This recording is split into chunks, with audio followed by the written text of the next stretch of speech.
Good morning, students. How are you? Hope everybody is fit at home. Stay at home and concentrate your studies. Today we will discuss the next topic of computer network, that is how to decide server location.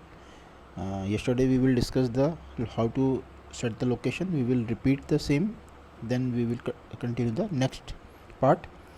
The server location can be decided by seeing the number of computers and node required in each block.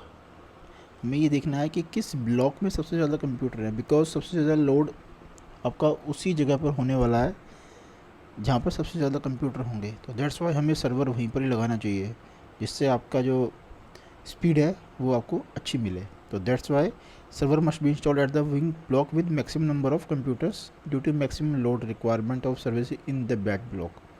तो as per rule तो we will see the highest computer is in finance department. So finance will be the server location.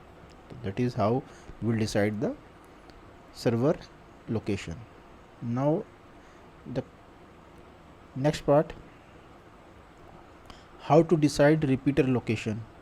यहाँ पर हमको दिखाना है कि repeater locations हम कैसे सेट करेंगे कि कहाँ पर लगाना है. Within repeater we need a repeater when the total length of a single span of network cable, twisted pair की बात कर रहे हैं हम यहाँ पर. हमने पढ़ा था ट्विस्टेड पेयर केबल होती है एक्सीड 100 मीटर्स. जब एक्सीड 100 मीटर्स एक्सीड होगी then we use the repeater for the case of twisted pair. ठीक है. When the case of coaxial cable, coaxial cable हमने जो देखी थी अपने जो हमारे केबल टीवी में यूज़ होती है, दैट इज़ कोएक्सियल केबल. और ट्विस्टेड पेयर कौन सी होती है?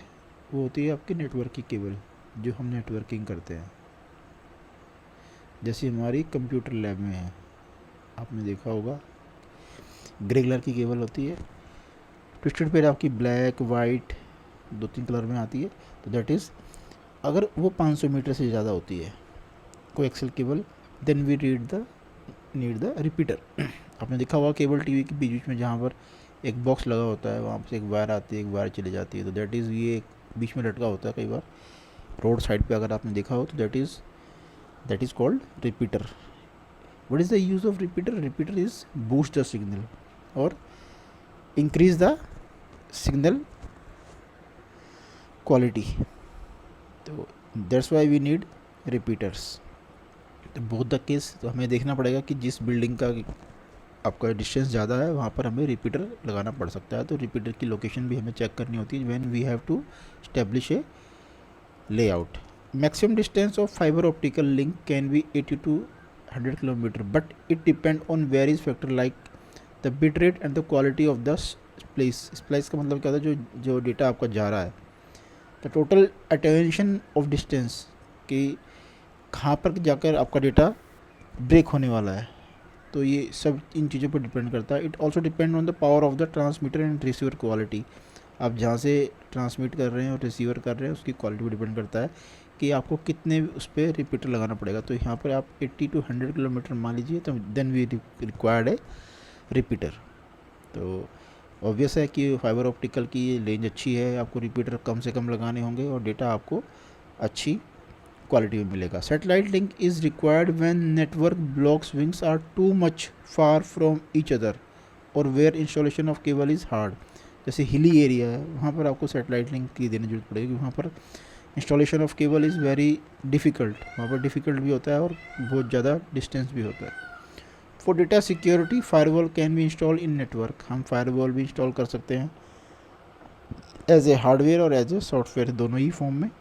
For economic internet connection, dial-up internet connection would be preferred, but for faster internet connection, broadband internet should be preferred. तो ये भी डिपेंड करना है कि अगर हमें इकोनॉमिकल देखना है तो then we have to use dial up, अगर हमें फास्टर देखना है तो हम ब्रॉडबैंड की तरफ जाएंगे. These are the factors to form a network. Then how to decide hub और स्विच. व्हाट इज़ हब और स्विच? ये आपका डिस्ट्रीब्यूशन है. These are the distribution point. Means एक बिल्डिंग के अंदर बहुत सारे कंप्यूटर हैं तो आप उन सबको स्विच या हब से कनेक्ट करेंगे। तो ये आपका हब या स्विच होता है, ठीक है। The answer is always switch when we can afford it. A hub is always half duplex. Data की थोड़ी प्रॉब्लम होती है हब में, and simply act as a repeater, वो रिपीटर की तरह ही काम कर सकता है बस। The resulting packet collisions even only with two devices. Reason क्या है? क्योंकि हब क्या करता है, उसको ब्रॉडकास्ट करता है। ब्रॉडकास्ट का मीन्स है if 10 computer in a network, it will broadcast to 10 computers, data to the 10 computers, signal to 10 computers. Means if we broadcast, give the signal or transmit the signal for a particular computer, but hub broadcast to all the computers. That's why network क्या हो जाता है, busy होता है। but switch क्या करता है, जिसको आपने भेजा है, जिस destination के लिए आपने signal को भेजा है, it will send to the that destination only. That's why switch is smart.